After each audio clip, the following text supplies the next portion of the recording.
again going live to do a prediction show on the Oklahoma Sooners.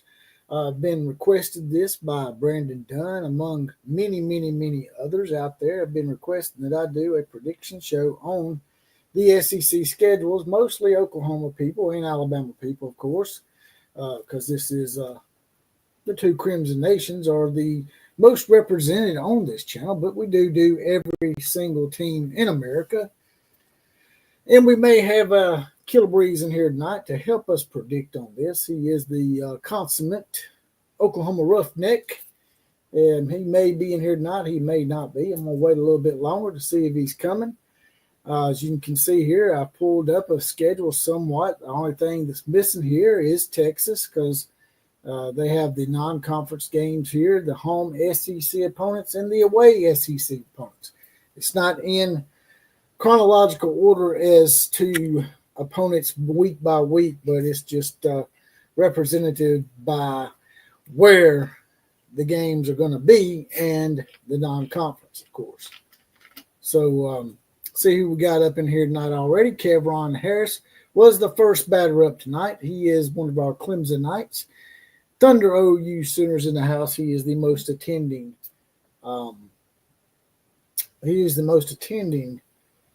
Guy up in here. He's always here. Maybe missed one or two, but for the most part, Thunder OU Sooner is always up in here. So we're going to give our predictions on these games shortly. Mr. Killer Breeze will be joining us in here in a second. As he can see here, he says he's logging on now. And we're going to get y'all's predictions. So y'all just drop it in the comment section. And later on, next, maybe down the road in December, I might try to think of a tiebreaker and maybe give some kind of prize package of some sort. Maybe give y'all one of those Outlaw of College Football mugs right over there, as well as possibly an OCF hat. Got one up those on the wall as well. And we'll just what'll happen is y'all tell me what y'all think they're gonna do. Like Thunder OU Center says right here. Thunder OU Center says he thinks that OU will go 9-3 plus a bowl win. That would make them 10-3.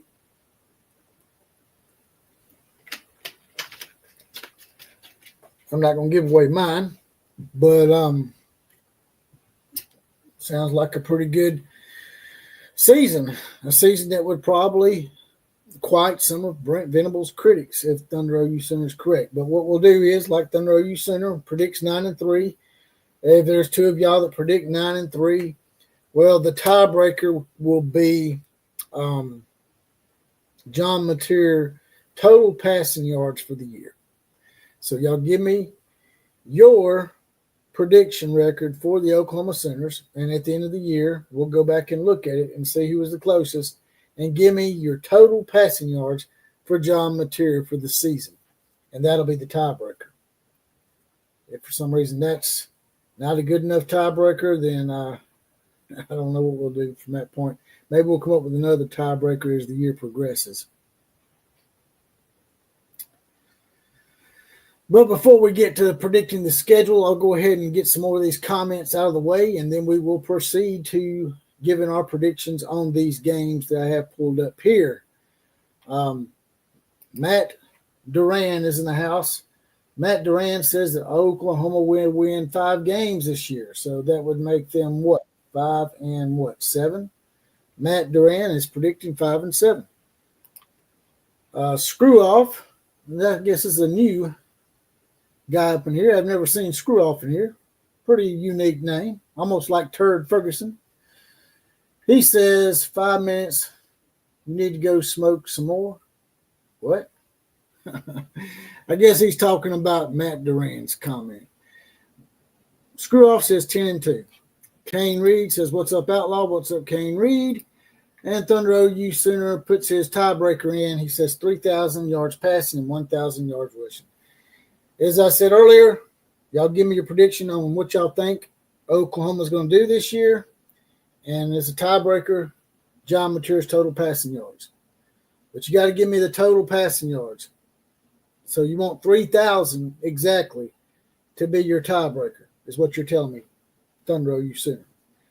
Y'all drop it in the comment section. I'm going to go ahead and bring Killer Breeze up in here.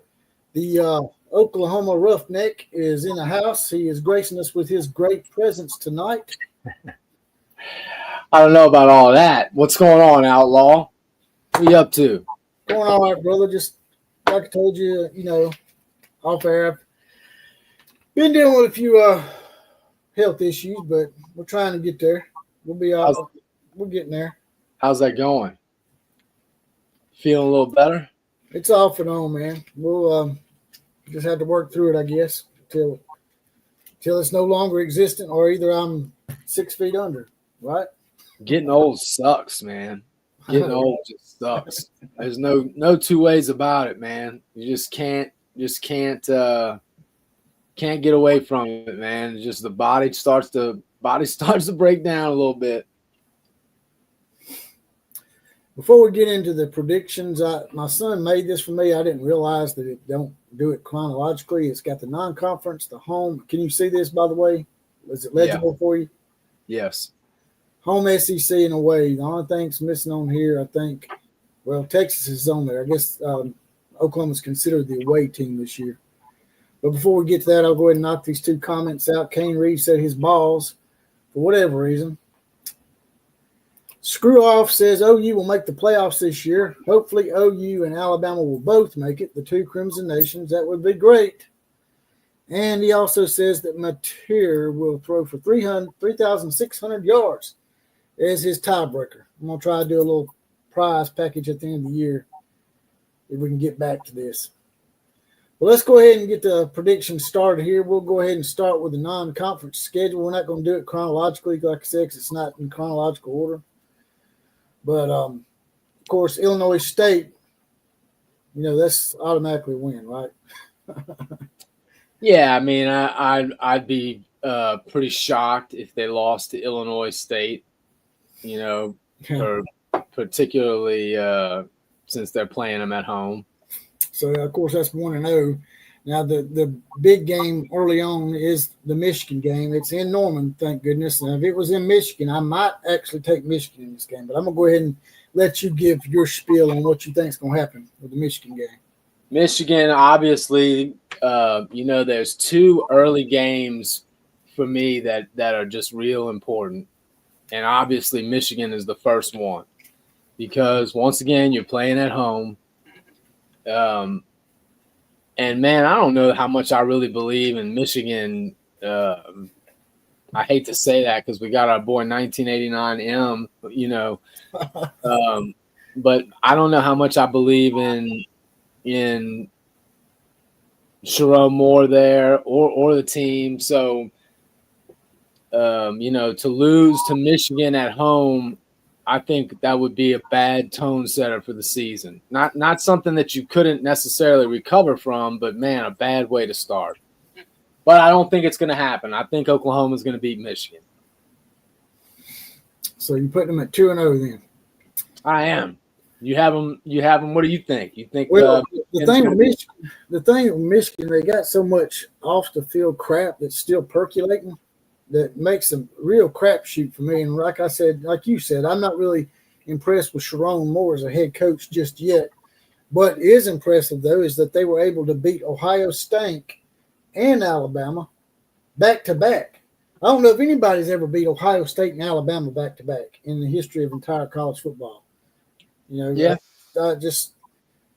These are the same guys that lost 5 games last year, but they also beat the national champions, and they beat Alabama. So they must not be that bad. I think what they have to do mainly is slow the game down because their offense is just not there, right? Yeah. Well, this is one of many teams that Oklahoma faces this year that has a new quarterback, including Oklahoma themselves. There's just a lot of teams, man, in the SEC that are starting with that got new quarterbacks, the first-year quarterbacks this year. And while they're not in the SEC, Michigan is another team that they're playing with a freshman quarterback, a brand-new quarterback. So you know how it is, man, when you got those first-time quarterbacks, you just never know until they hit the field. You just never know. Well, And Michigan's so up and down to me. They get up for these big, big games, but then they get beat by other teams that are sort of on the same level as them. So with that and the fact that it's being played in Norman is my sort of my tiebreaker. I'm probably going to take Oklahoma as well to win that yeah, game. So I'll put them at 2-0 so far. yeah, And then of course y'all play Temple next. Y'all do play them on the road in Philadelphia, and Temple's one of those teams too that you laugh at them, but then some years they're really good, and then some years they just really stink. So you don't know what kind of Temple team you're getting from year to year. But I expect Oklahoma to fully win that game and be 3-0 and beat Kent State as well. So they'll be 4-0 going into that Auburn game, in my opinion. Correct. And here comes the second really big, important game for Oklahoma to win. You know, playing at home against your former 5-star crown jewel of your recruiting class that year. You cannot lose this game, man. You just cannot lose this game. You know, everybody's talking about they can't, you know, they really need to not lose that Texas game again. But the Auburn game, I think, would be more detrimental. To lose to Texas is it might be expected because Texas is getting all the hype. But if Texas you lose, like you said, if you lose to your former 5-star quarterback that you basically a lot of people run him off, didn't want him here, didn't want him in Norman to begin with, and then you lose to him, that might be detrimental to Brent Venables.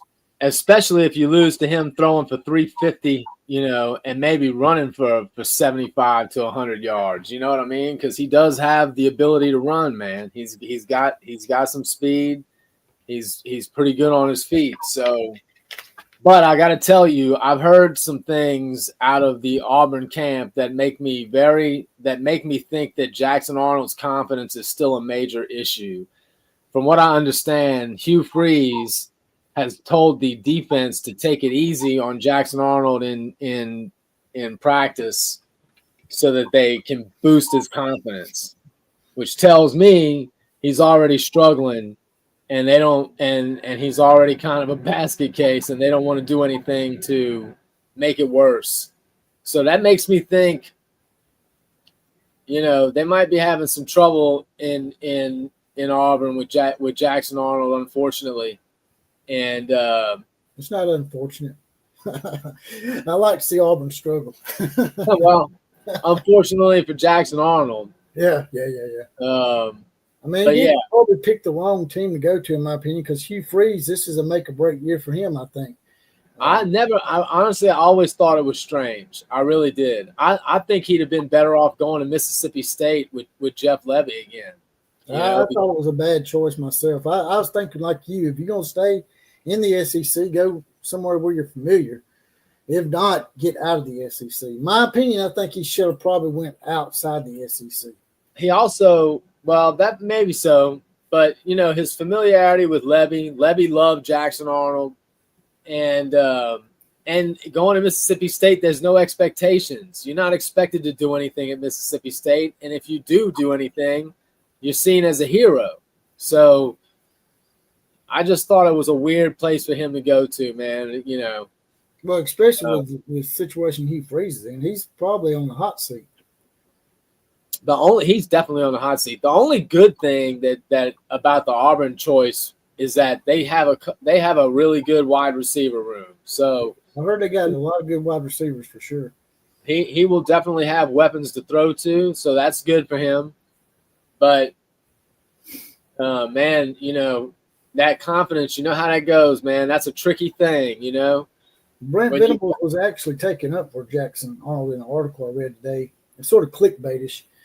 It was like Brent Venables said that Jackson Arnold never had a chance. And I thought it was going to be something bad, but actually he was taken up for him. It was just saying that basically a lot of things happened that probably derailed him a little bit, you know, with the whole wide receiver room being out. Whether they was actually injured or not, I mean, you've debated that. You thinking maybe they were laying down, that kind of deal. A couple of them, yeah. That didn't really help him at all. So, I mean, he was basically handicapped when it come to the wide receiver room. Yeah, and you know, and the offensive line was a hot mess too. So it was about as bad a situation as a first year in the SEC of all conferences starting quarterback could have, to be honest with you. Top 8 wide receivers or top 7 wide receivers out. Offensive line in complete shambles.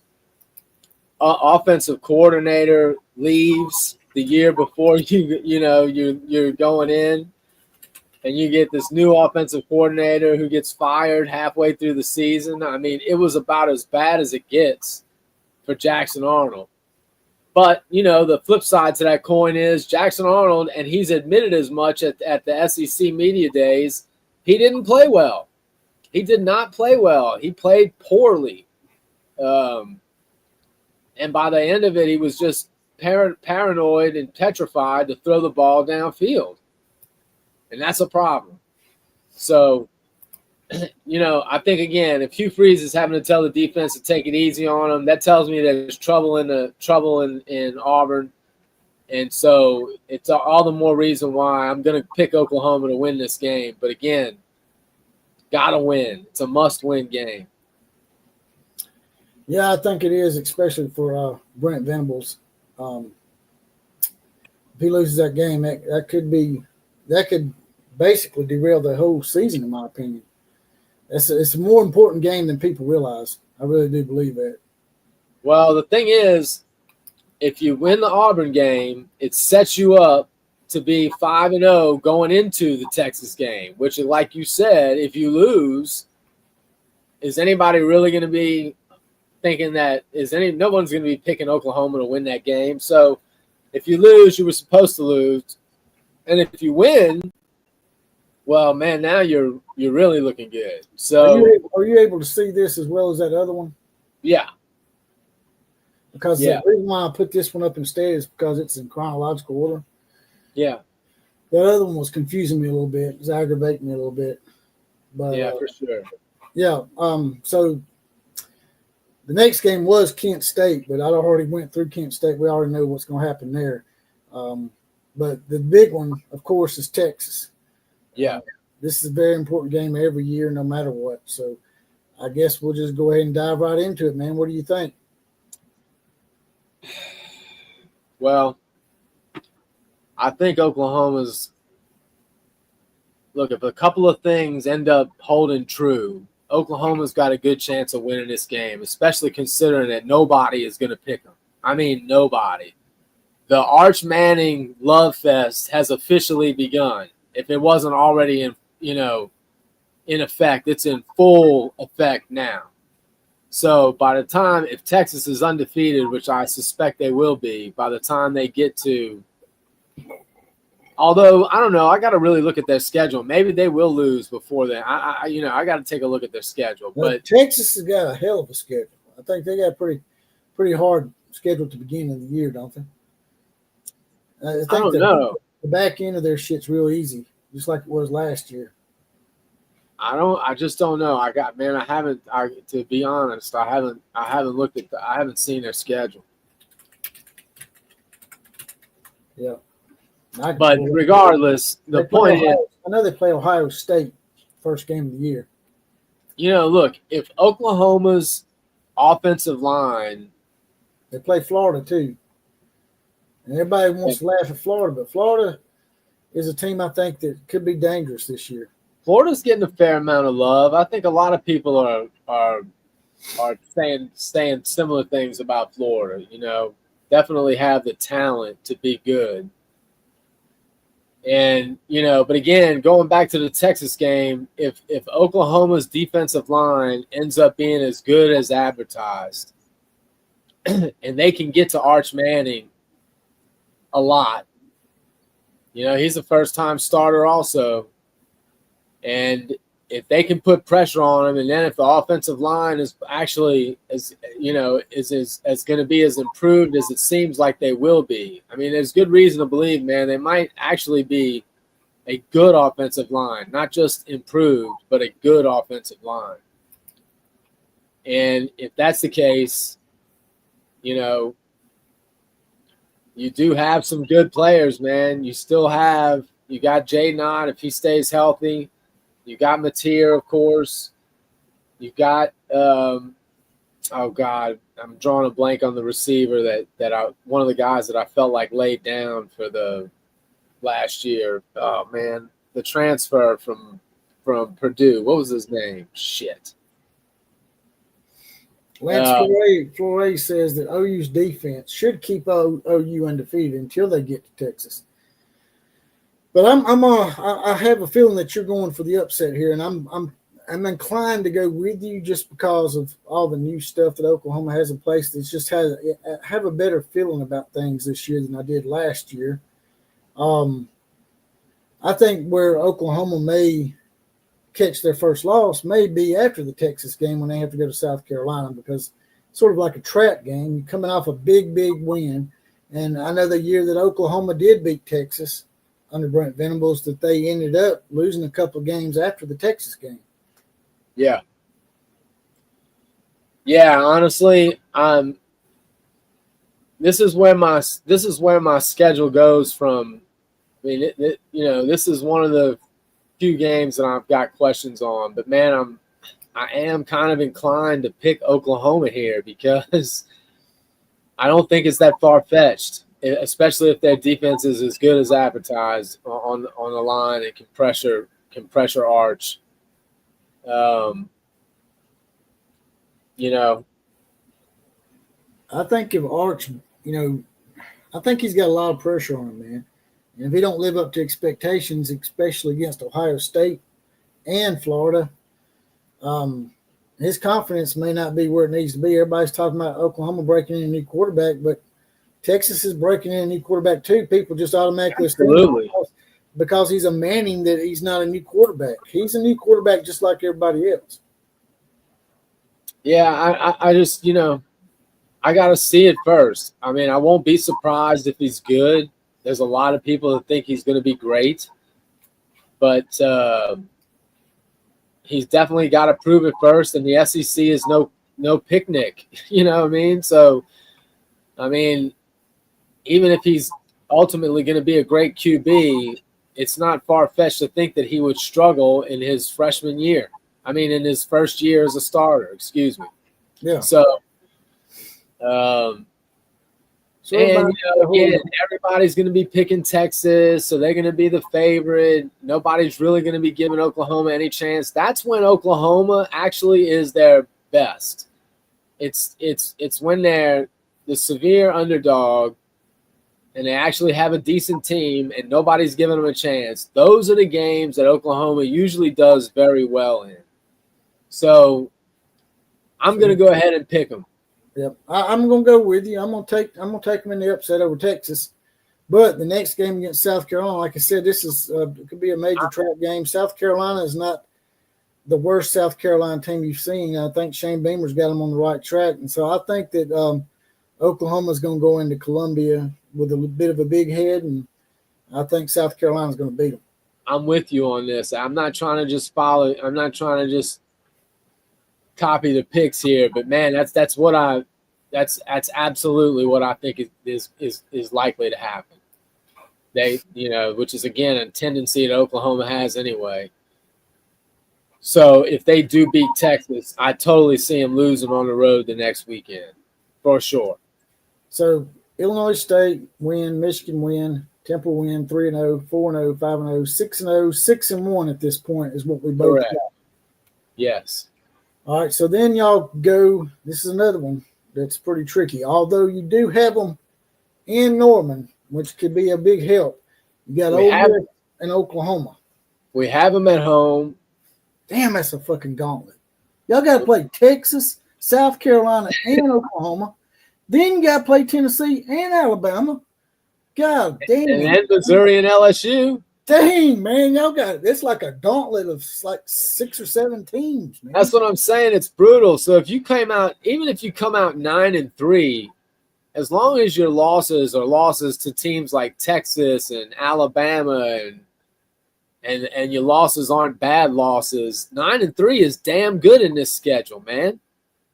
Right. And I'm going for a more optimistic look. I'm actually going to end up, I don't want to give it away here, but anyway, South Carolina. We lose. When the next week we're going to Ole Miss. I'm actually going to take Oklahoma to bounce back if they're as good as they were to beat Texas, and things are falling into place, which is kind of what I'm expecting, because I am expecting the defensive line to be really good. I am expecting the defense overall to be to be better than last year, and I expect the offense to be much better as well. So, and again, this is a new quarterback, so I'm taking Oklahoma to beat Ole Miss. So you got them at 7-1. I'm sort of gonna go with the way y'all handled things the year that Brent Venables beat Texas. Y'all lost back-to-back games after that game, right? We did. So I'm gonna take Ole Miss. To me, will probably a slight upset too, it being a Norman.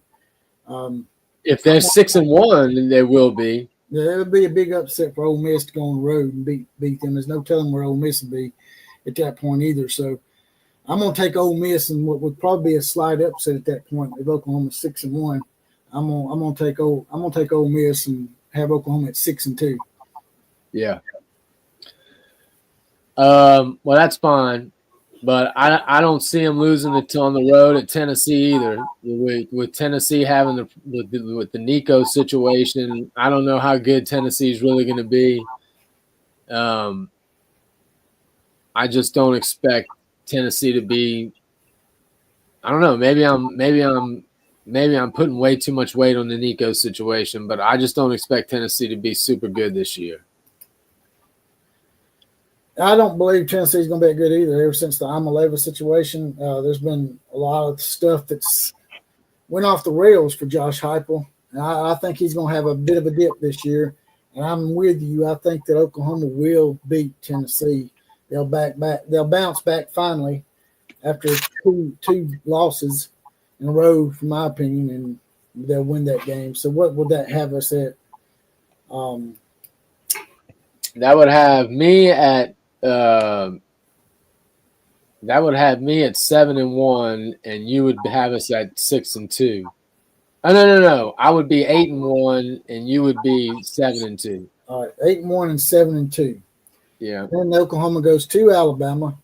Everybody's all automatically thinking, this is going to be a revenge game for Alabama and yada yada. But this is one of the losses. This is my other loss for Oklahoma is the Alabama game. Yeah, but sometimes the most obvious losses are not always the most obvious losses. Oklahoma might sneak one out, because I think Alabama coming off the Alabama may be coming off the LSU game or Tennessee game at that point. Not the Tennessee game, but the LSU game. I'm trying to remember who we played before Oklahoma. Well, and Alabama, again, another team starting a quarterback for the first time. You know what I mean? This is another one where you're just not exactly sure. But I feel like things have been going pretty well for Alabama as of late. The recruiting has really been hot. DeBoer has his offensive coordinator back. Alabama was not just a loss; it was kind of an embarrassing loss because they didn't score, and it's probably what kept them. Well, I'm right about the LSU. We play LSU before Oklahoma, so Alabama may be in pretty bad shape after the LSU game, and y'all might be able to catch them again. Oh, dude, first of all, if they lose to LSU, I feel even more confident that they'll beat Oklahoma. Well, I'm saying if we beat LSU but come out of that game a little banged up, and LSU sort of like Texas is to y'all. Alabama LSU rivalry to me has actually become more of a rivalry sometimes than the Auburn game. Well, I mean, look, obviously, I'm predicting this schedule under the assumption that Oklahoma is going to be very improved on the offensive side and even better on the defensive side. And there are some people who think Oklahoma might have the best defensive line in the SEC. That's pretty impressive, man, if that ends up being the case. I want to see it first. But, I'm definitely predicting this schedule with the more optimistic view of the season in mind. Tommy Tough Knuckles says that's where I got us at 9-3. If we don't hit the 9-win mark in the regular season, it's a failure to him this year. Well, I'm at 8-2 now. You're at, what are you picking? You're picking Alabama, right? Yeah, I'm gonna take Alabama. Although I don't think it's going to be as easy as some people might think. We're coming off the LSU game. It's just a gauntlet, man, for everybody. Alabama, LSU, Oklahoma. Everybody's got to pretty tough. Everyone except Texas. I'm pretty sure. I was going to say except for Texas. I mean, I'm pretty sure Texas's schedule is fairly easy once you get to the second half of this season. I think Texas and maybe Kentucky probably have the easiest schedules from what I'm hearing. But yeah, so the schedule's easy for Kentucky or not. Kentucky always finds a way to lose teams they're not supposed to. But yeah, I just think they're gonna. I think Alabama's gonna come out ahead, particularly from what happened last year. So you got, and that'll be good because that'll put Oklahoma. That'll wake Oklahoma up to face Missouri the next week at home and put a beat down on Missouri like we normally do. So you got 8-2, and I've got 7-3, right? Correct. Yes, right.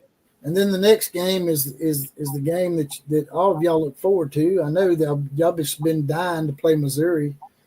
When y'all come back to the league, that was the first team y'all thought about, wasn't it? Was Missouri? Yeah, well, yeah, right. Missouri is such a pissant. Sarcasm dripping everywhere. I know. Missouri is such a non-factor. We don't think about Missouri at all. Like I said, although they did beat y'all last year. Missouri. They did beat y'all, right? Yeah, they did. They did. It was ridiculous. They did. Y'all give that game to them. Absolutely, but that's all right. We're gonna whip their ass this year. I can promise you that. They're coming into Norman too, so I'm gonna take Oklahoma in this game. Yes. I think I had it wrong. I think now you got them at 7-3, and I have them at 8-2. Right? What is it? 11 game? No, is it a 12-game season? It's 12 games. Okay, yeah. Never mind. Forget that. I got them at 8-3, and you got them at 9-2. 9-2. That's right. And then we end at home against LSU. And man, I got to tell you, if you think about it, last year Oklahoma was putting a beat down on LSU in the first half. And it looked like Nussmeier was out of the game. I don't know what they shot him up with at halftime because he came out. I remember that. He came out in the second half, and he looked like Brett Favre in 1996 in the Super Bowl, just lighting it up. Dude, you go back and look at that game and look at the ridiculous – the passes. He was on a crazy level. And I don't see that happening again. And again, if I believe that Oklahoma is going to be much improved and that they're staying healthy and they've had a great year and they're 9-2, then I'm taking them to finish 10-2, and which will almost certainly have them in the playoff. And if they go 10-2, you got to think Brent Venables might be up for Coach of the Year, at least in the SEC. Yep, I think LSU, I know that's your alma mater, but I think they're a little overrated this year. I really think being number 5, I think that's way too high for LSU. That's just my opinion. I do too. And I think LSU may be coming into this game the team that's probably let everybody down, and Brian Kelly's probably going to be losing his job if he don't at least make the playoffs this year. I think because they were expecting a lot out of Brian Kelly when he come from Notre Dame. And he was talking about he couldn't go to the playoffs when I'm at Notre Dame. And what happens? What happens? First year, 12-team playoff, Notre Dame makes the playoffs, and who don't? LSU, right? Yeah. So there you go, Brian. I cannot stand Brian Kelly, man. I love LSU people. I love hanging out with those guys. I can't stand Brian Kelly either. But Brian I don't think ruins it for me, man. I don't think most LSU fans can stand Brian Kelly. Hold on one second. Go ahead and get to some of these comments real quick. By the way, if y'all don't mind, jump out, smash that like button. If you smash that like button, it helps push the algorithm for us, gets more people, makes more people know that we're up in here doing this thing. Also, you can join the Outlaw Posse. As you can see here, Eric Taco Marino's in the house. I'm late, but I'm here, brothers. He's got his badge. He's deputized. If y'all want to be in the Outlaw Posse like him and Killer Breeze, it's $2.99 a month, 75 cents a week. Just a half a bottle of water for the Outlaws. A little join button by the subscribe button. You'll get a random Four Horseman shout out, as well as possibly the comment of the day on the actual podcast. So, says here, okay, Larry Trowicki's in the house, our Nebraska guy. I know he's one of your favorites. Killer Breeze likes Larry. I like the old Huskers, man. I know Larry Trowicki is excited about the upcoming season. Matt Rule in year 3, which is typically a great year for Matt Rule when he's rebuilding a program. Things are lining up, man. They've had some good recruiting. They've got some good talent. Everybody expects Raiola to be the real deal, and I hope it happens, man. I feel like, and maybe it's just a nostalgia thing for myself, but I feel like college football is better when Nebraska is really good. Matt Duran says, I'm a USC fan out here in La La Land, but I like the show and hearing you guys talk SEC ball. Well, I appreciate that, man, because a lot of USC fans honestly do not like me because I've had a lot of bad stuff to say about Lincoln Riley. The way he handled that whole situation when he left Oklahoma was a little bit shady to me. And I've made it known for the last 3 years how shady I thought it was. But I'm sure there's some good USC people out there, and I appreciate you being in here, brother, and supporting the channel. Sooner Cowboys is in the house. In that last game, I'm going to take LSU as well. I'm not LSU, my bad. I'm going to take Oklahoma as well. And I'm finishing them out at 9-3 for the year. And you're finishing them out 10-2.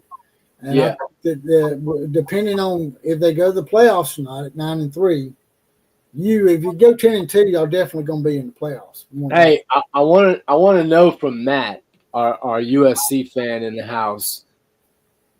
Matt, USC fans must be pretty excited. USC currently has the number 1 ranked recruiting class in 25 or 26.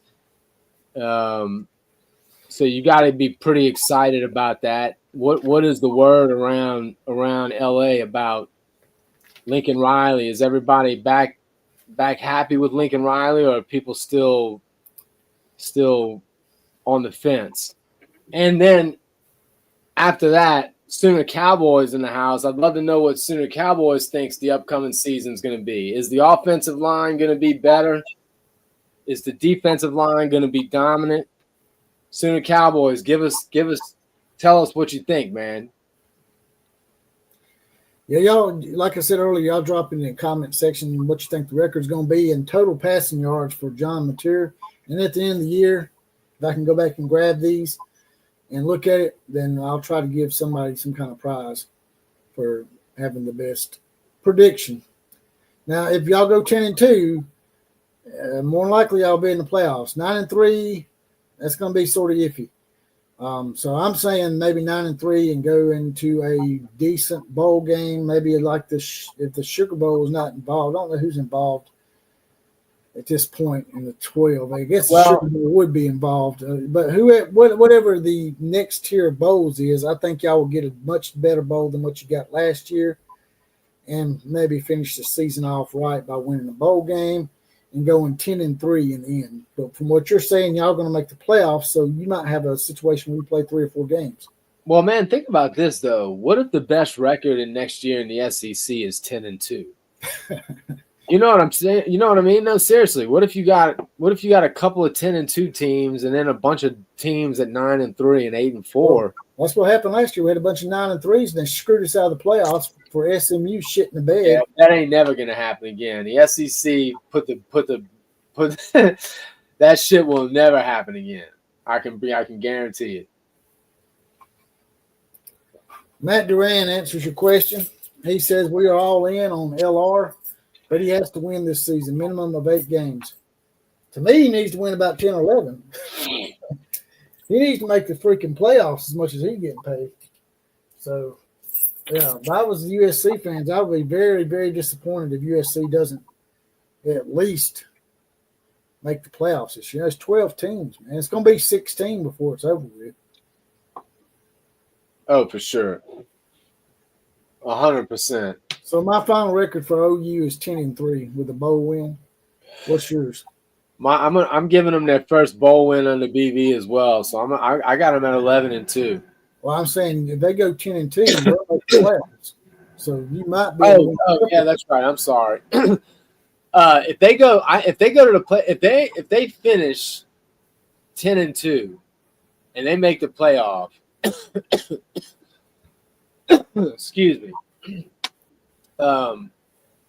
I have them winning at least one game in the playoffs. I don't know that they're gonna make a run all the way, but I have them winning at least one round in the playoffs, which would be a huge win. So y'all would finish the program. You know, it's interesting. I saw somewhere that I want to say they simulated the season, you know, however many times with the EA Sports, and which apparently has been freakishly close to accurate, you know, when they've done it in the past. And it had I think the worst record Oklahoma had was 7-5. It had a couple of seasons at 8-4, but mostly 9-3. But they did have one season where they went undefeated, and Brent Venables was coach of the year, and they ran the playoffs. That'd be great for me, man. Either way, Alabama or Oklahoma, either one. It's good money for me. I just want to see him make improvements, man. It has to happen. We have to see that this year. Just like USC fans talking about they need to see it on the field. Well, so do I. I've got to see improvement again, especially with the way that they're recruiting, which I don't think is necessarily wrong, but man, they better prove that what they're doing is right, because they're definitely not going to end up with a great ranked recruiting class. They'd be lucky to get top 15 at this point. So you're basically saying that y'all gonna go 11-3. That's your final, right? That's my final, yeah. 11-3 would definitely be more than you could really hope for, in my opinion. I mean, that would be great. 11-3. I think 10-3 would be great. What I predict. 10-3 would be fine too. You know, but man, what record would get Brent Venables gone? Dude, it's going to depend on the wins and the losses, you know, because again, with that schedule, even if he goes 7-5, what if a couple of his wins are Texas and you know, Alabama, or you know what I'm saying? I mean, they tried Michigan last year, man. They had 5 losses, but they beat Ohio State and Alabama. Well, that's what I'm saying. It's just like, you know. So do you think if he goes 8-5, he keeps his job? Oh yeah. Yep. I do. What about 7 Then again, we're not even factoring in the new AD. I'm trying to figure out where you think is the drawing line for him to get fired. Will he have to go 7-6 or worse than that? Yeah, I think another 6-7 or 7-6 with a bowl game loss. I think that'd be 6-7 for sure. If he had another losing season with a new AD coming in, I can't imagine they wouldn't just clean house. Because you got to factor that in. You know, they're going to have a new AD. So if he has another losing season and he's definitely gone. In my opinion, if he goes 6-7, man, I don't care if he beats Texas. If you go 6-7, man, it don't matter. You beat Alabama and Texas and then lose to everybody else. And if you go 6-7, man, that's man, they just can't do that. Not at Oklahoma, man. You got at least go 8-5. In my opinion, anything less than 8-5 might get him fired. Well, you know, you might be right. And honestly, I wouldn't be upset if that's what they decided to do. I mean, although he's got a lot of things, he's had to deal with a lot of things that most coaches haven't had to deal with. You know, you always have to give him. I feel like you always have to. I think y'all been really patient with him. But this is y'all's 4th season, I think. So yeah. I mean, I don't know that they had much of a choice, to be honest with you. Yeah. Robert Bacon's in the house. He says 8-4 or maybe 9-3. We got a donation to get to as well. Appalachia Africa Twins in the house with a $5 donation. Says November 1st versus Tennessee. OU goes down to the Vols again. Hypo has OU's number. Love the show except for Killer Breeze. Joking. Appalachia's upset. Appalachia's upset with me still, I guess. Well, you know how it goes. West Virginia people there, and a little bit of an angst these days. He's not happy because we're taking his AD. Well, yeah, that could happen. Is that going to happen for real? I mean, it's only fair. You know, they is that a little bit of ours. Is that the rumor that they're going to take West Virginia's AD? No, I haven't heard that, honestly. I have actually heard it now. All kidding aside, I have seen some rumors out there circulating. Well, he's in the list of people that they're considering, obviously, but I haven't heard that they're moving in one direction or the other. To be fair. So Appalachia Africa Twin, you're an unbiased observer here. You're a West Virginia guy. How many wins do you see Oklahoma getting this year? What's your prediction on the Oklahoma schedule? I'm gonna try to do a bunch of people's schedules. We might do USC's, we might do West Virginia's, we might do LSU, Alabama, Nebraska. Any teams y'all want us to predict on, we might do them leading up to the season. I would say we did the SEC, but we got some people in here that's not SEC people. We got Nebraska and USC people in here, so they probably don't want to hear a bunch of SEC crap.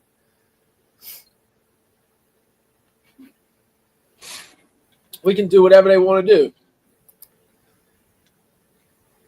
Appalachia I can't even speak. Appalachia Africa Twin says, I see a solid 8 wins, but maybe 9 for regular season, I guess. Is that with a bowl win or without? Gotta have the bowl win this year. Gotta have the bowl win. The loss against Navy was that's just too bad of a taste in my mouth. Sooner Cowboys says that he thinks it's going to be Zach Selman is going to be the new AD at Oklahoma. Well, when Zach Selman left, the whole idea was everybody, I think it was kind of common knowledge that Zach Selman was just going to get athletic director experience so that when Joe C left, he could come in and take over. That is definitely what most people thought when Zach Selman left. So if it ends up being Zach Selman, that's fine. I'm not going to be upset necessarily, but I also think, man, maybe it's time for some new blood, and Zach Selman is very much cut from the Joe C cloth. And much like when we hired Bob Stoops, who had no Oklahoma ties whatsoever and just came in and ended up being a great hire for us. The same thing when we brought in Joe C. He was from Missouri. So again, man, the Selman brothers are legends at OU. Zach Selman, I'm not going to be upset if Zach Selman gets hired. I think the guy is great. And maybe the timing just isn't perfect. Or maybe it's like it's almost too perfect. I don't know. I kind of hope they go in a different direction, but I think Sooner Cowboys is probably right. That's probably who they'll end up with. Tommy Tough Knuckles says he agrees it's tough sledding for Brent 1-2 against Texas so far, but we can't be 1-3 against Texas in 4 years. My question to that, though, is this. What if y'all lose to Texas, but y'all end up having a decent year? Y'all go 10-2 or 9-3, and y'all lose to Texas. Do you think that Texas being 1-3 against Texas alone gets Brent Venables fired? No. Not if they go 9-3 or 10-2. again, Texas is going to be the overwhelming favorite to win the game. So to lose that game is not going to be – nobody was giving you a chance to win it, you know? And again, if they go 9-3 or 10-2 and lose to Texas, you're going to make a good case, or Brent Venables can make a good case that, again, against that schedule, that's damn good improvement, especially after a 6-7 season. So I just I don't think the loss to Texas is in and of itself a problem. Got another donation from OU Boomer Sooner. He's also a member of the Outlaw Posse. He has his badge. He's deputized.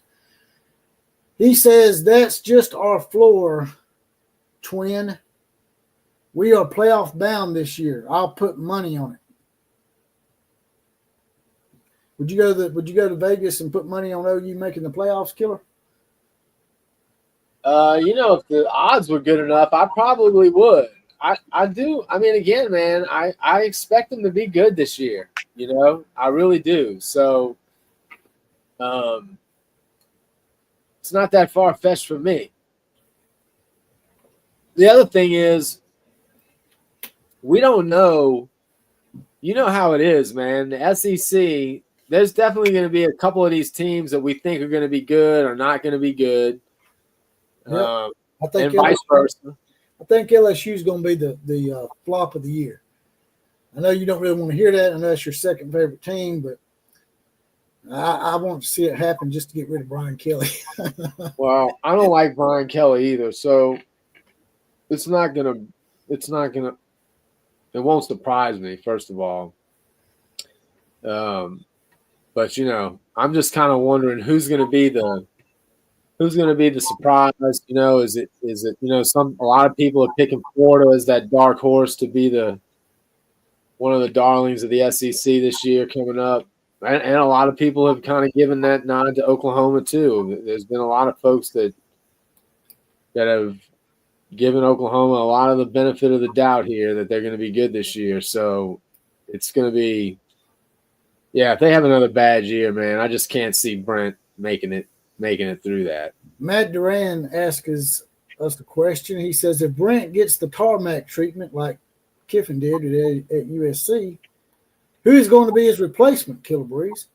Where do they go? Do they go the assistant route again like they've been doing for the past 30 or 40 years? Or do they go outside of that and maybe get somebody with head coaching experience? I would like to see him maybe go away from the assistant thing and go get a young head coach somewhere. Doesn't necessarily need to be a big school, but a young head coach. That's kind of what I would like to see him do. Got you a Texas Longhorn up in here. Jack Burton is a new name I hadn't seen. He says, hook 'em.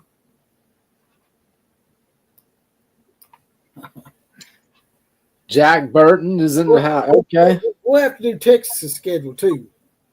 So we'll have to see how Texas is going to do in Arch Manning's first year as a starter. Throw it up on the screen. Let's go through it. And for the Texas people out there, let's hope this ain't another Chris Sims situation. I don't know if y'all remember that or not. But yes. Phil Sims' son, Chris Sims, was supposed to be this great coming of superstardom, and he just did not do not much of nothing. I was living in Austin when Sims was playing there, and it was it was a train wreck. It was great for us. Kurt Ferguson said the check is in the mail. Boomer Center. I do think with Texas' schedule that they should do pretty well this year. I mean, most people are picking them to win a national championship. So, Jake S. says there will be more shorthand fans in here in a minute. Oh, really? Y'all fixing to invade up in here? Put UT's schedule up there. Let's take a look at it. UT, Texas. Yeah. All right.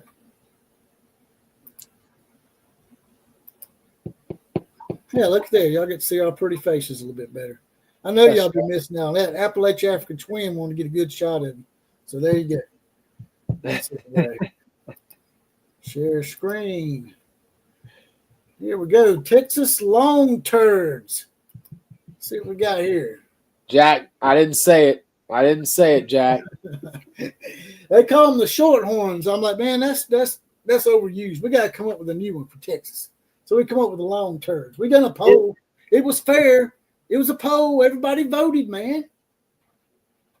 Damn, what am I supposed to do about it, Killer? I didn't realize their first game of the season was Ohio State. I thought they started off with a powder puff and then played Ohio State in week 2. Wow, they start off with Ohio State at Ohio State. Yeah. I mean, that's asking a lot of Arch Manning, man. I know he's got that man in blood, but damn, man, that's what I'm saying. I mean, I cannot believe more people have not predicted this as a loss. Like, would that be so surprising that the defending national champions end up beating Texas at home? Probably not. They're playing on the road. Man, that's 11 a.m. game too, man. Them 11 a.m. games are stupid. They suck. Why in the hell is Texas and Ohio State 11 a.m.? Who the hell thought that was a good idea? That should be a primetime game. That's man. a Big 12 thing, dude. That goddamn 11 a.m. Yeah, but it's in Ohio State. It's at Ohio State. Well, right? you know how Big 10 plays a lot of early games like that. I mean, Well, Big 10, are they Fox as well? You're probably right. I think so. The Texas after Ohio State has a pretty easy road, just like their SEC schedule. They play San Jose State, UTEP, and Sam Houston. And then they play Florida. Now, that's a game right there. They got to go to the Swamp. That might be a game where someone might be able to set a trap game, except it's before Oklahoma instead of after. Texas could be looking forward to Oklahoma, and Florida sneak up on them and beat them. Well, that's what I'm saying. They could have 2 losses before they get to Oklahoma. Well, I mean, and again, would they play both of these teams on the road? You know, that's the big thing for me. It's just like losing to Ohio State. I mean, to me, it seems more likely than not that will happen. Mainly because they're playing in Ohio State, at Ohio State. And then if you already got that, if you start off the season with that loss, that's going to kind of be in your head. And then what do you know?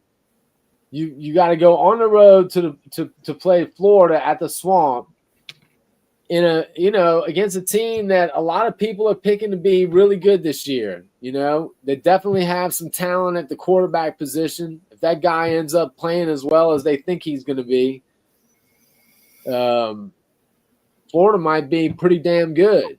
So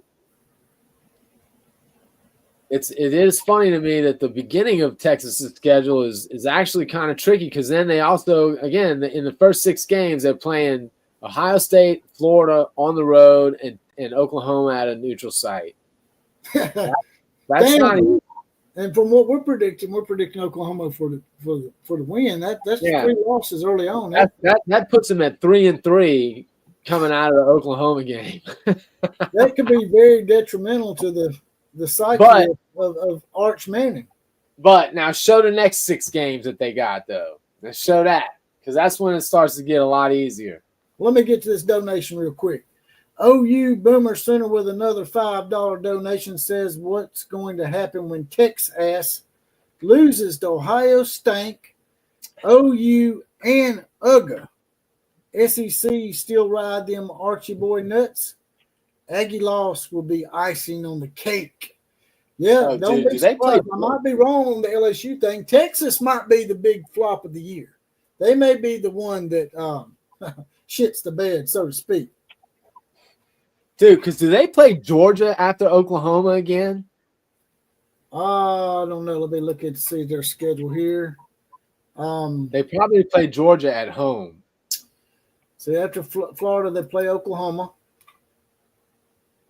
They play Kentucky. And Mississippi State. So they give them a pretty easy Yeah, because then they go Kentucky, Mississippi State, Vanderbilt, then Georgia. then Georgia. See, Oklahoma has to go to South Carolina, a team that almost made the playoffs last year. And then after South Carolina, it's no easier after that. But Texas gets the luxury of having probably the two worst teams in the SEC after Oklahoma. There's two more games, though. The comment must be hiding it. What's the two games after Georgia? Oh, well, let me get this donation. All right. Africa. Oh, there we go. Appalachia Africa Twin with another $5 donation. That's the stuck-up 10, not the Big 10.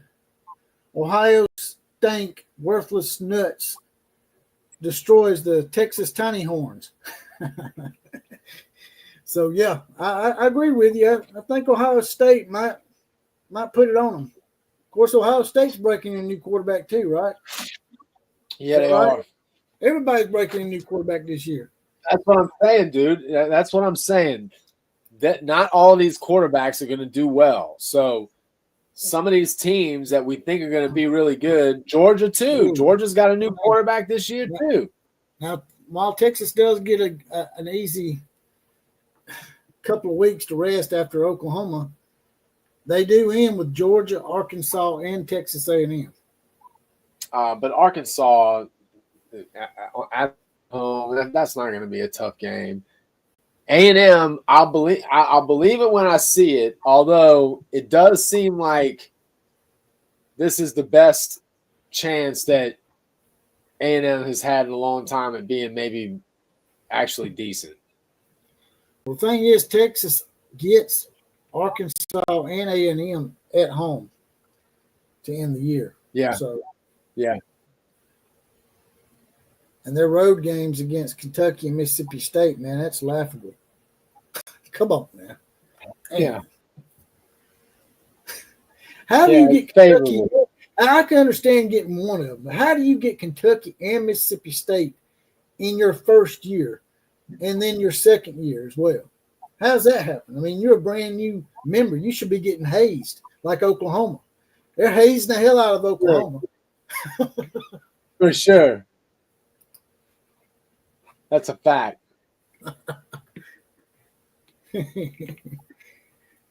So what do you think Texas's record's going to be? You think that – I don't know. I mean, now Oklahoma did go to Ohio State and win too, right? With yes. Baker. So, yeah, that's when Baker planted the flag. Yeah. Was Baker a first-year starter when they went to Columbus and did that? No? No. That's the thing. See, this is his first start. This ain't like his first road game. This is his first start and his first road game.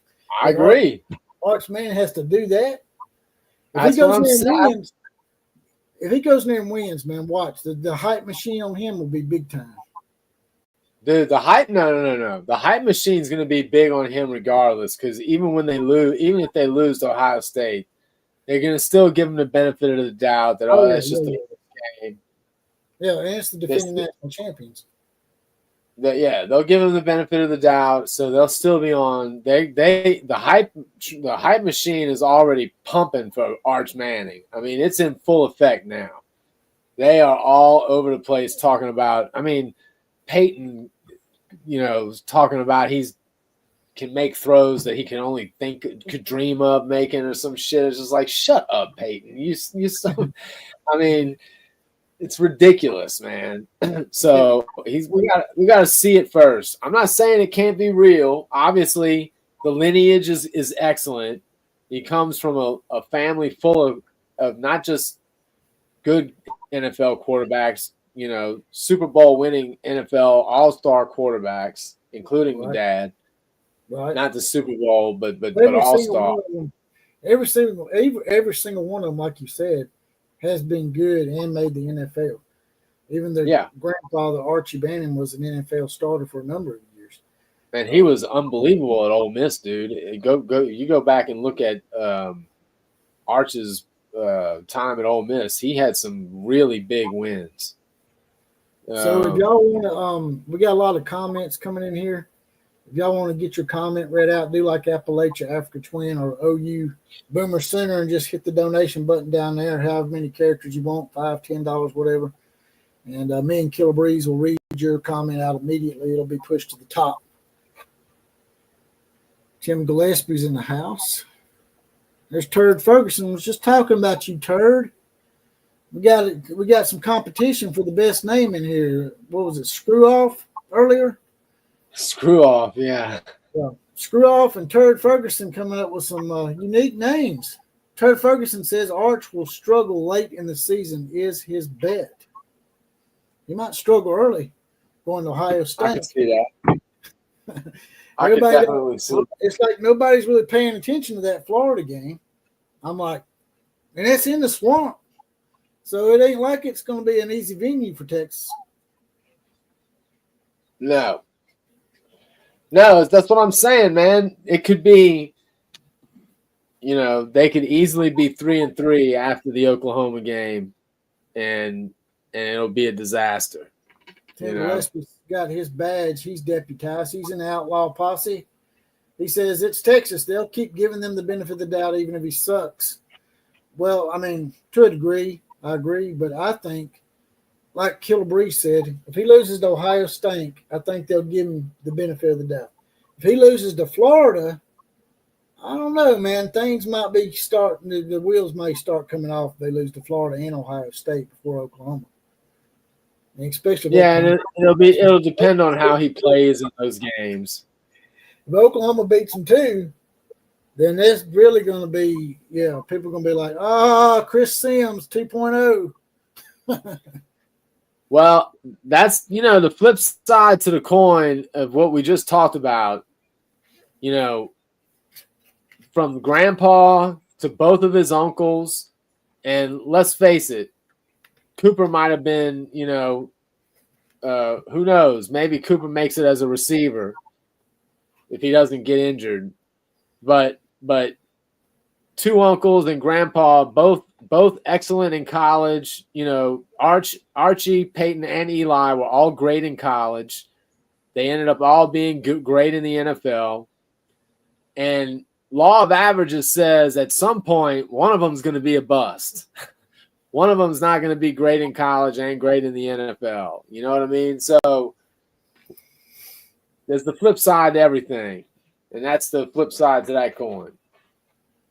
Jack Burton says to Turd Ferguson, it still feels weird playing in the SEC. He says playing Texas A&M and Arkansas feels normal because they all used to be in the Southwest Conference together. He said, but for Texas to be playing all these teams in the SEC, it still feels weird to him. How does it feel for you as an Oklahoma fan? Does it still not feel real? Y'all still sort of feel like you're in the Big 12? Well, dude, honestly, it's what I always wanted. So for me, it feels like they're finally where they needed to be. At the end of the day, and I could be wrong about this, obviously, but I always believed that if Oklahoma could get into the SEC, that they would be competitive. They would, and just like every other program in the SEC, that they would have their time at the top as well. I didn't expect them to come in and dominate the SEC, but I do expect them to be competitive. So for me, it's great. But there's a lot of, from what I understand, there are a lot of Oklahoma fans that are not big fans of the SEC and kind of miss the Big 12. Turd Ferguson says to Jack, it's just regional history, and a lot of places don't know the Okie, Texas history like most of us natives, but it's cool. And Jack Burton says, it just doesn't feel like home yet. And that's to be expected, man. I've only been in the conference a year. I'm sure Texas A&M, Missouri sort of felt the same way at first. So, but if Missouri can come in after 3 or 4 years and go to the SEC title game, I mean, Texas went to the SEC title game too. Why can't Oklahoma do it? See, to me, Missouri, no matter what, Missouri's never going to feel like an SEC team to me, ever. Never. Just Missouri, like they hear you saying it, they're gonna come after you now. whatever. They're not gonna. They're just not gonna. They're never gonna feel like an SEC team to me. Who was that started calling them mid-poo? Was that you or somebody in this chat? They started calling them mid-poo. I started using that shit, man. The Missouri people were like, where'd you get that from? Oklahoma. Yeah, that figures. They always think they're better than us. It's because they are. We are better than y'all. A lot better. It's ridiculous, man. Missouri, like, just own what y'all are. You are bottom feeders. That's what you're always gonna be. You're never going to be tough in the SEC, ever. You might have some little flashes here and there, but you'll never be a heavyweight. Thunder OU Sooner says Missouri feels like a double-A school. That's about right. Well, I mean, to be fair, they did go to the SEC title game twice, back-to-back years. Yeah, they did that when the SEC East was incredibly weak. Yeah, that's when Georgia kept shitting the bed and losing to Vanderbilt. Georgia people giving Alabama a hard time about losing to Vanderbilt, but they've lost to Vanderbilt twice this century. Yeah. So I don't want to hear no shit from people about us losing to Vanderbilt. We hadn't lost to Vanderbilt since 1984. So kiss my ass. Vanderbilt, I mean, they had Texas on the ropes and didn't finish the job. It's just like that's another school. Vanderbilt's never going to feel like an SEC school to me, ever. They just never will. And they've been in there forever. I mean, so, they just don't feel like an SEC school. OU Boomer Center says that Archie Boy struggled the last few times he saw him last year. He did not look. He did.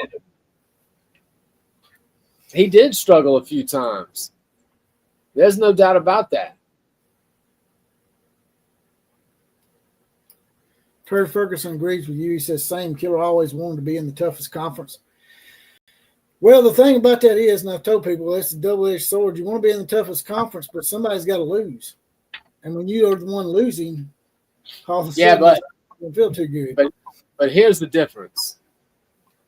Whenever you have your time, whenever things line up and you have those couple of good seasons, when you make it through to the end, there's no question if you've come through the SEC, the gauntlet of the SEC, you are battle tested and you are ready for whoever you're playing in the national championship, no doubt. And nobody is going to question the legitimacy of your wins if you're coming out of the SEC. So that was always about for me, was that I was tired of hearing from my friends, oh, yeah, you're winning. Oh, yeah, but you're winning in the Big 12. You're winning in the Big 12. And honestly, when you looked at a lot of the teams we were playing, it was hard to argue because the Big 12, just got really soft, at a certain point. Like it, in the early days of the conference, the Big 12 was competitive. They were good. It was a good, tough conference. But it just turned into a finesse league, the last 10 years or 15 years of its existence. And making it through just didn't win you any legitimacy. It just people always questioned it. So as far as I was concerned, let's get in the SEC, and when we win in the SEC, nobody's going to question anything. Turd Ferguson says he misses the Big 8 in Nebraska on Thanksgiving. I'm a college. I do miss that. And I sort of miss that. And I'm not even an Oklahoma or Nebraska fan, but I always used to love watching Oklahoma and Nebraska play because I'm a college football enthusiast. I just love college football in general. And I really miss that. And I wish that maybe, at first Missouri was supposed to be the team going to the Big Ten. And then Nebraska got wind of it and took their spot. And then so Missouri ends up down here. What I wished had happened is Nebraska came to the SEC. Even though it's not geographically correct, which nothing is anymore, Nebraska fits better SEC culture-wise than Missouri. And they let the Big Ten have Missouri. and put Nebraska in the SEC, and you had the Nebraska-Oklahoma rivalry still in place. For most of my life, when Oklahoma and Nebraska were in the same conference, that was the defining game of the year. It wasn't Texas. Don't get me wrong. Winning the Texas game was important. But the national championship usually ran through the Oklahoma-Nebraska game a lot, if not all the time. So that was the game to me that I looked forward to. That was you knew everything depended on winning that damn Nebraska game. You got an Appalachia Africa twin throwing the dollars at you tonight. Might send you a check. He said the Big 12. Listen. He says the Big 12 is going to surprise you this year, KB. I hope I'm wrong. I hope I'm wrong. Again, I'm pulled for West Virginia. I like West Virginia, especially now that we're not in the Big 12. Then West Virginia can be dominant. I love me some Coos. Old Coos riled up, man. Old Coos get riled up. You got that passion, boy. He gets fired up about that shit. You mess with West Virginia, Coos be coming after you, man. Coos be coming after you with some horns. You're making me think about when Coos lost his cool over getting called. Yeah. And I made a clip out of it. West Virginia. Yeah, I made a clip out of it, and I was actually getting He did not like that. I was getting some viewership off that clip. I clipped it out of the damn the live stream, man. It started taking off. He's like, man, would you please take that shit down? I'm like, okay, man, I'll take it down just for you. Yeah, he didn't like that at all. I mean, I like old Coos. They do have a great rifle team. They, little Red Ryder BB national championships they got going on. Just playing. I love just playing. I do like West Virginia too. Yeah, and now that we're not in the Big 12. I hope West Virginia dominates. I'd like to see him become the blue blood of the Big 12. West Virginia does have the highest winning percentage all time of all the teams that haven't won a national title. So if anybody is due to break that glass ceiling, it is West Virginia. And they've been close a couple of times with Rich Rodriguez, man. They had it. And then they just lost it when they got beat by Pitt that year. It would have been them and Ohio State. Instead, it ended up being LSU because West Virginia lost to Pitt late. I think West Virginia's quarterback was injured in that game, and they ended up losing it. But they were right there.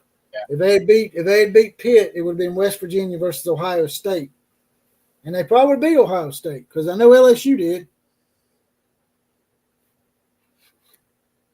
Hold on.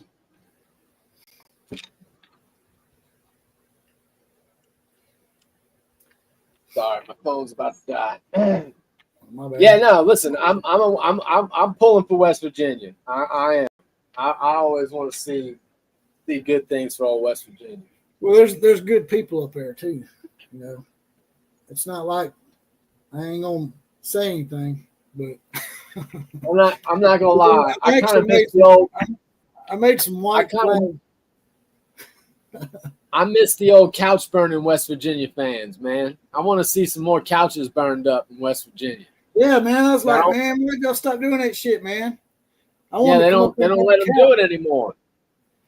I told Coos, they don't let them do it anymore. I finally meet a bunch of West Virginia people I like and I want to hang out with, and y'all just stop burning couches, man. What the hell? I mean, I want to see West Virginia fans going nuts and burning couches. Man, if they won a national title, they'd probably burn all the furniture stores. They'd burn every damn one of them down. If they won a national title in football or basketball, because they're a big basketball school too. They love some basketball in West Virginia. Oh, look, Appalachia Africa Twin says it's outlawed inside the city limits of Morgantown, legal outside. Yeah. Well, damn, who wants to drive a couch way the hell outside the city limits? We ought to see some good couch burning this year when Rich Rod takes them back to prominence. I think that was a huge hire. A lot of people didn't want to see him rehired because the way he left, but we all make mistakes, man.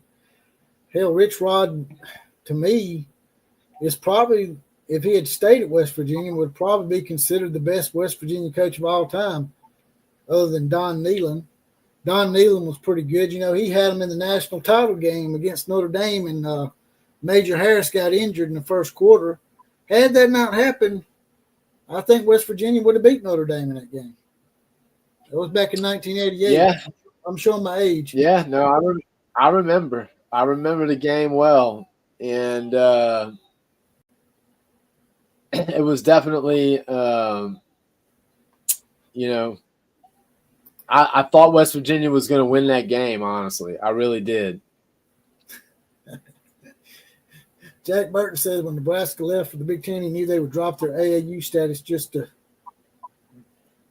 back to recruiting prison inmates again. Yeah, that AAU stuff, by the way, bothers me. It's a bunch of horse shit. It's just their way of saying, well, we can't do this and that because we have more academic standards. And that's horse shit, man. Whatever. Yeah, it's ridiculous. Some of the best lawyers have come from the state of Alabama, man. We got a good law school here as well. And we ain't just about sports here. And I'm sure Oklahoma's got some good academics as well. So, oh, yeah. The AAU thing is just a big old farce, man. Yeah, it's ridiculous. Oklahoma as a public institution is not bad academically. Actually, you wouldn't think it necessarily, but they're not bad. Appalachia says he's got a couch waiting for the Big 12 title game. Oh yes. So who's going to? That's what I'm. If West Virginia makes the Big 12 title game, who are they going to be playing?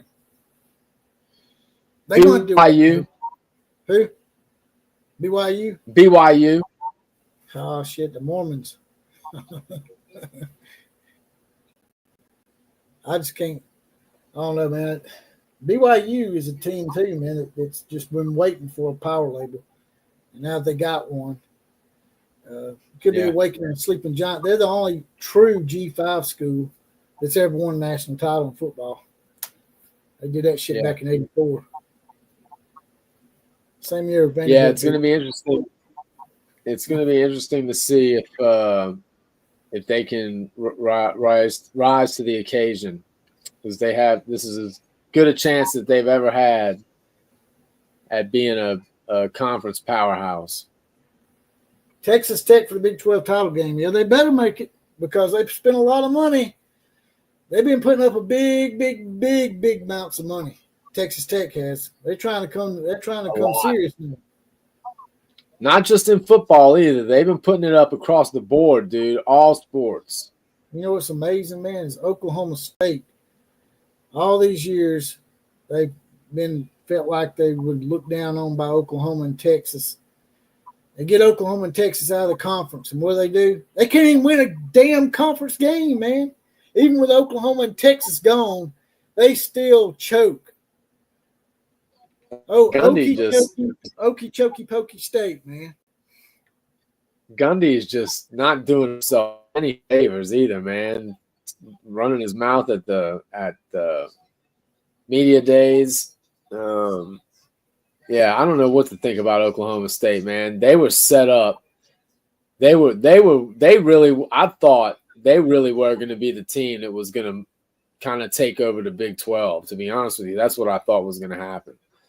Oklahoma State. But, yeah, man, I really did. Now that they didn't have Oklahoma, Gundy, I mean, man, you know, he's a goofball, but he's had some good teams from time to time, He has had some good teams. I thought maybe now Oklahoma State can get out of the shadow of Oklahoma and Texas, but they can't even get out of the shadow of everybody. Everybody had their turn with Oklahoma State last year, man. They were just a Big 12 doorstep. Although this is the kind of year where people aren't really expecting much out of Oklahoma State.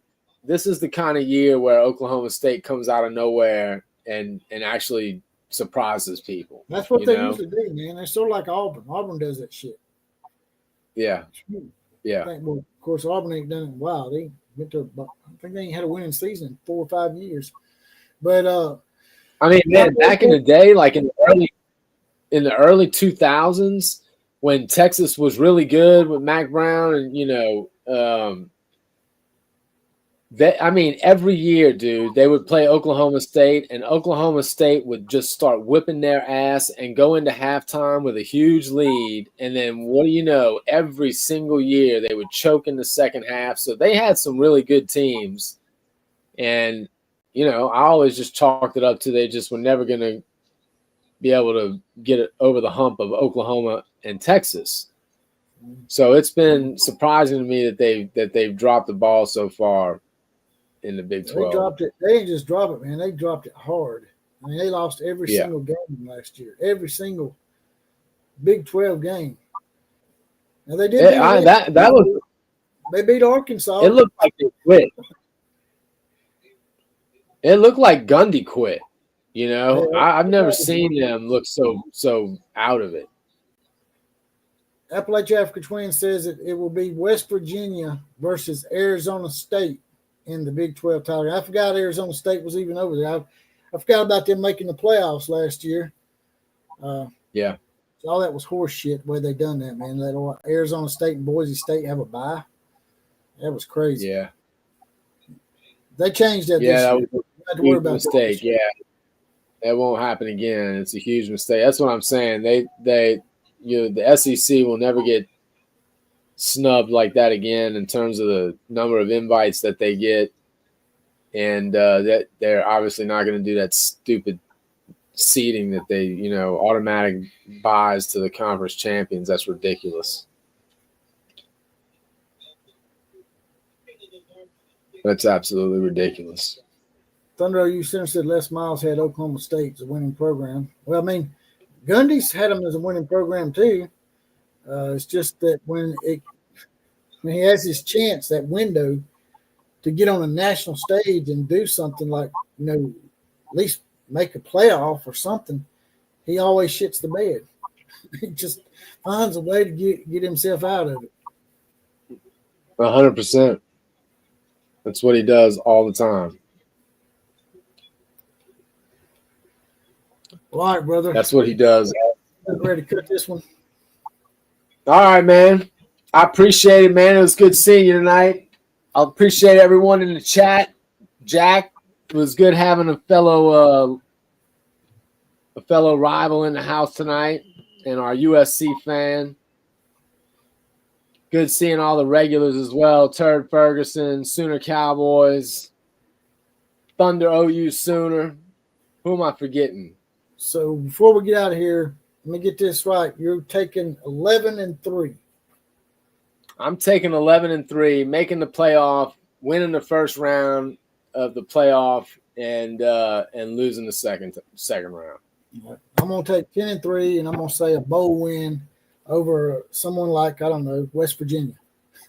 Yeah, I like it. I like it. All right, brother. I appreciate it. Take it easy, bro. All right. And that was Killer Breeze, the consummate Oklahoma roughneck, in the house, giving us his predictions on what he thinks Oklahoma's going to do this year.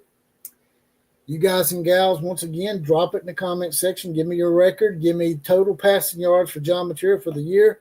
And at the end of the year, I'll try to go back and look at this live stream and maybe give you a little prize package, maybe something like that cup right over there, maybe an Outlaw of College Football t-shirt, or even that hat up there.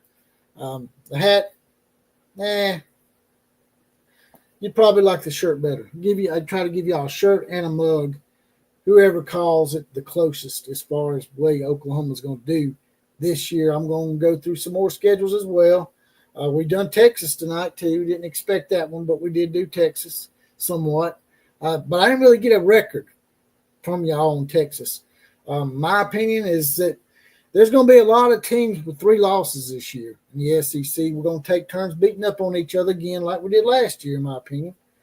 And will not shock me to see quite a few teams setting at 9-3.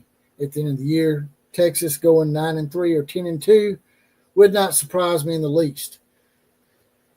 But y'all drop it in the comments section. Let me know what you think about that as well, and tell me some teams that you want me to do. I'll do West Virginia for Appalachia Africa Twin. I'll maybe have Kuz on here to help me with that. Maybe do Texas, Alabama, USC, Nebraska.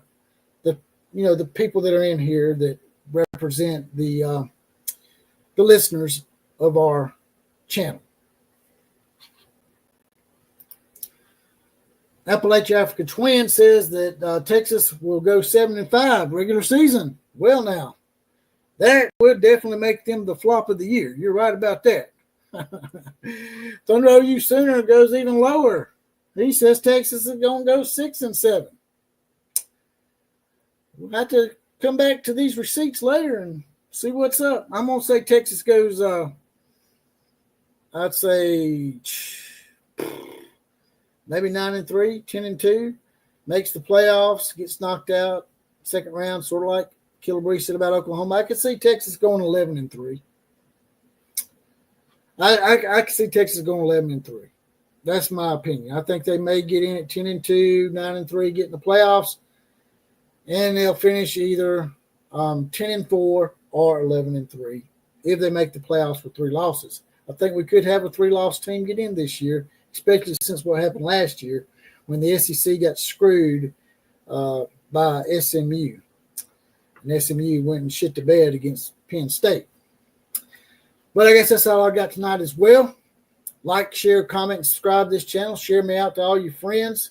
Also, join the Outlaw Posse if you want to. Get your badge, get deputized, like some of these guys that were in here tonight, like Tim Gillespie, Killer Breeze, OU Boomer Sooner. And you can get your badge, get deputized, get a random 4 Horseman shout and actual podcast, as well as possibly the comment today. It's $2.99 months, 75 cents a week. So join button over by the subscribe button. But like I said just now, like, share, comment, and subscribe. That's the big 4.